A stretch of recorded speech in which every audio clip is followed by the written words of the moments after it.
Bom dia, pessoal, tudo bem? Pessoal, hoje pela manhã, agora são 10 horas da manhã, hoje eu dormi demais. E assim que eu acordei, eu senti o Senhor falando na minha alma, no meu espírito algo, e eu queria repassar para vocês. O que o Senhor falou comigo é assim: quando você receber uma promessa, quando alguém falar algo, te entregar algo de bom, algo de positivo, e você sentir que é de Deus, você precisa ter fé e acreditar na promessa. Você não pode duvidar, você não pode é, descredibilizar aquilo que alguém te entregar. Por que eu tô falando isso, né? Porque, primeiro, o Senhor ele fala muito com a gente através dos nossos pensamentos, né? E eu acordei com esse entendimento de que às vezes o Senhor ele nos mostra coisa, coloca coisa no nosso coração. E às vezes a gente não quer acreditar, às vezes a gente prefere não acreditar. E eu deixo como base de tudo isso que eu tô falando, ali o momento em que Sara é visitada pelos anjos, e os anjos falam da promessa de Deus, que ela seria mãe de um filho, né, que seria a descendência dela, e faz toda uma promessa para ela e para Abraão. E lá naquele contexto a gente vê que Sara riu, porque ela já tinha ela já era de idade avançada, ela era estéril, e ela ri da promessa. Ela não acredita na promessa. Talvez isso fez com que a promessa demorasse mais para acontecer, né? O fato dela ter rido. Outro exemplo que a gente vê na Bíblia é ali no momento em que o pai de João Batista, que eu não tô lembrando exatamente agora o nome do pai de João Batista, ele estava no templo e aí o anjo aparece e fala para ele, né, sobre o nascimento de João Batista. E naquele contexto também, algo acontece que ele fica mudo até o dia de escolher o nome de João Batista. Agora eu não lembro exatamente, mas também são momentos em que Deus visita a gente e a gente não consegue ter sabedoria para receber as promessas. E assim comigo também já aconteceu. Hoje eu senti o Senhor falando para mim que já teve tantas coisas na minha vida que eu não tomei posse por causa do meu comportamento, às vezes de me contentar com qualquer coisa, ou então de não buscar mais, ou simplesmente achar que aquilo não era para mim. Como, por exemplo, quando eu tava grávida da minha filha, aliás, antes de eu engravidar da minha filha, da minha primeira filha, o Senhor me revelou que eu ia ter uma filha através de uma visão. Eu tava descansando e eu tive a visão que eu tava na sala de cirurgia e eu tava passando por uma cesárea e era o parto da minha filha e eu nem tava grávida ainda. E o Senhor tava me revelando que eu ia ficar grávida e que eu ia ter um parto cesárea. Quando eu tive essa visão, eu fiquei impactada, foi muito real. Eu vi a luz lá do consultório do médico, eu via tudo e foi muito real. E eu fiquei impactada, eu fiquei, meu Deus, nem grávida eu tô ainda, e o Senhor já tá me mostrando o que vai acontecer. Em pouco tempo, acho que foi questão de dias ou meses, pouquíssimo tempo, eu recebi a notícia que eu tava grávida. E aí se confirmou com a visão, né?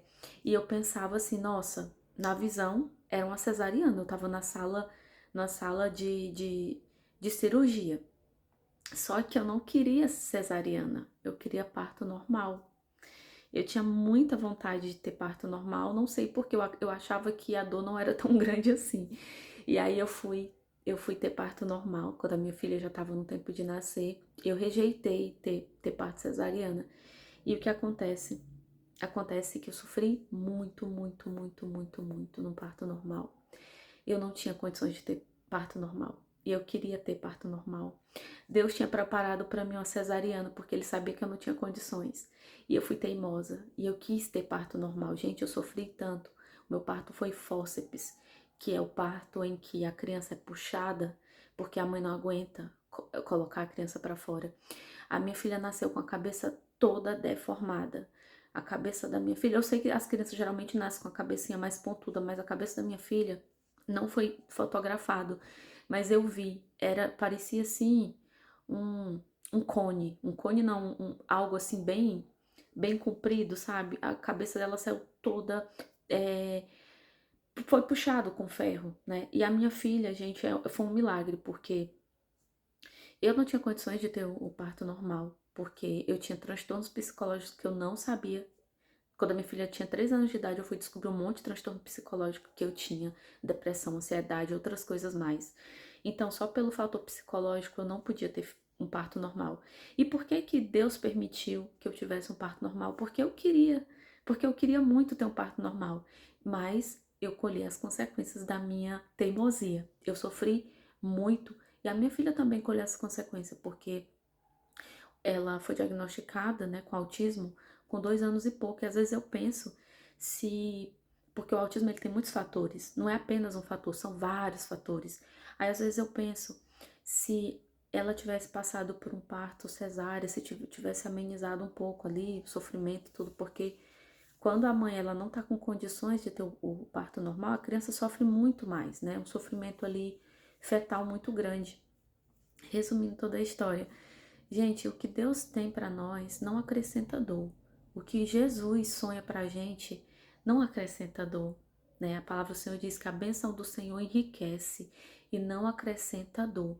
Então, hoje é um momento em que eu tô conseguindo ver que quando Deus quer dar uma bênção pra gente, a gente precisa receber.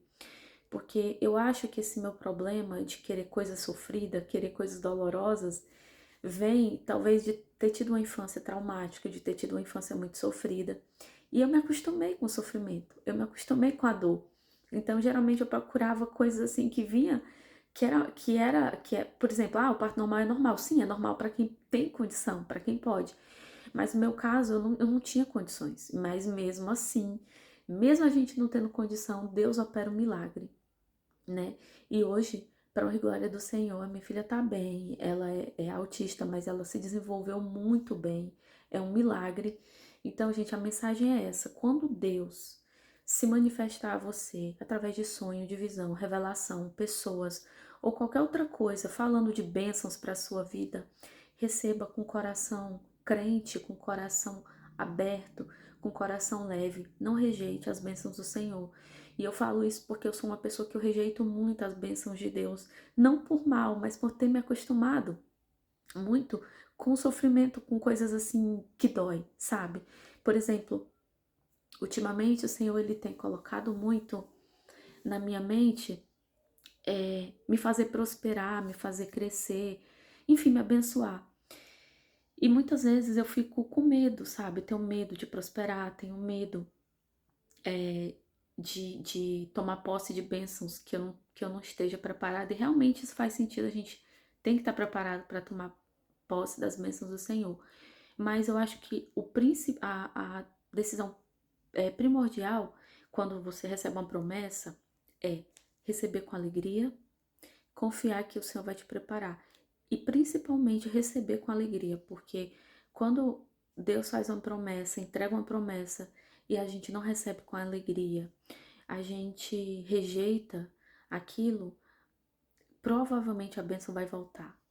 Provavelmente aquela bênção, ela não vai ser nossa mais. Pode ser que o Senhor retenha e coloque no momento certo, pode ser que a gente perca de vez, né? Porque vai ser uma responsabilidade nossa diante do nosso comportamento de não sermos, às vezes, até gratos ou incrédulos. Então, essa é a mensagem. Quando o Senhor revelar algo para você, uma bênção, receba, seja grato e ore. Ore para que isso aconteça no tempo certo. E um conselho, não fale muito. De preferência, não fale para ninguém, porque quando a gente fala, parece que as coisas mudam de direção, sabe? Às vezes vai acontecer de outra forma porque você falou. Então, consagra ao Senhor, E essa é a mensagem do Senhor.